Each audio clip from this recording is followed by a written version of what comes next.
আসসালামু আলাইকুম। মহার্ঘ ভাতা বিষয়ে সর্বশেষ আপডেট নিয়ে আজকের এই ভিডিওটিতে বিস্তারিত আলোচনা করতেছি।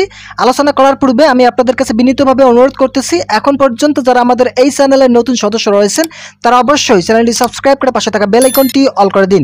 অনলাইনে সাংবাদিক খালিদ উদ্দিন মহিউদ্দিন এক টক শোতে অর্থ উপদেষ্টাকে বেতন বাড়ানোর পরিকল্পনা বিষয়ে জানতে চাইলে প্রধান উপদেষ্টার পর দ্বিতীয় ক্ষমতাবান ব্যক্তি পে স্কেল নয় বরং মহার্ঘ ভাতা বিষয়ে সরকার চিন্তা করছে, এই বিষয়ে জানান তিনি।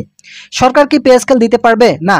বাংলাদেশ ব্যাংক গভর্নর বা অর্থ উপদেষ্টা বলেন, পে স্কেল আমরা দিতে পারবো না, কারণ পে স্কেল মানে শুধু বেতন বাড়ানো না, বরং এটার সাথে আরো অনেক কিছু জড়িত আছে, তাই এটি নির্বাচিত সরকার দেবে। তবে আমরা মহার্ঘ ভাতার বিষয়টি দেখছি, কিছু করতে পারি কিনা এমন আশ্বাস দেন। পরবর্তী আবার বাজার এবং অন্যান্য বিষয়ের সাথে মেলানো খুব একটা সহজ হবে না বলে কিছু নিরাশ করেননি তিনি। কিছুদিন আগে অর্থ উপদেষ্টা বিভিন্ন সমালোচনার মুখে ইউটার্ন নেয় এবং মহার্ঘ ভাতার সিদ্ধান্ত একরকম স্থগিত করে দেয়। মহার্ঘ ভাতা কবে দিবে এ ব্যাপারে সরকার এখনো কিছু স্পষ্ট করেনি। বাজেট না থাকলে কি মহার্ঘ ভাতা কার্যকর হতে পারে?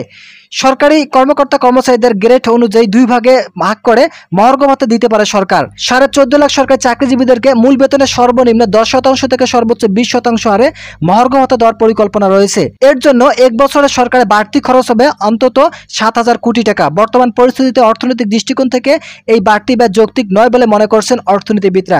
কিছুদিন আগে অর্থনীতিবিদ এবং রাজনীতিবিদরা এটির বিরুদ্ধে লেগেছিল। মূলত তারা চেয়েছিল যে মহার্ঘ ভাতা দিলে বর্তমান বাংলাদেশের অর্থনৈতিক অবস্থা যেহেতু খারাপ রয়েছে, যদি মহার্ঘ ভাতা দেওয়া হয় তাহলে কিন্তু বাংলাদেশের অর্থনৈতিক অবস্থা আরো দ্বিগুণ খারাপ হয়ে যাবে। এই কারণে কিন্তু অর্থ উপদেষ্টা এবং প্রধান উপদেষ্টা মহার্ঘ ভাতার বিষয় থেকে অনেকটা সরে আসে। পরবর্তীতে অর্থ উপদেষ্টা এবং প্রধান উপদেষ্টা মহার্ঘ ভাতা দেওয়ার জন্য আবারও নতুন একটি পদক্ষেপ গ্রহণ করে।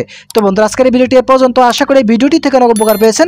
যদি উপকার পেয়ে থাকেন তাহলে অবশ্যই চ্যানেলটি সাবস্ক্রাইব করে পাশে থাকা বেল আইকনটি অল করে দিন।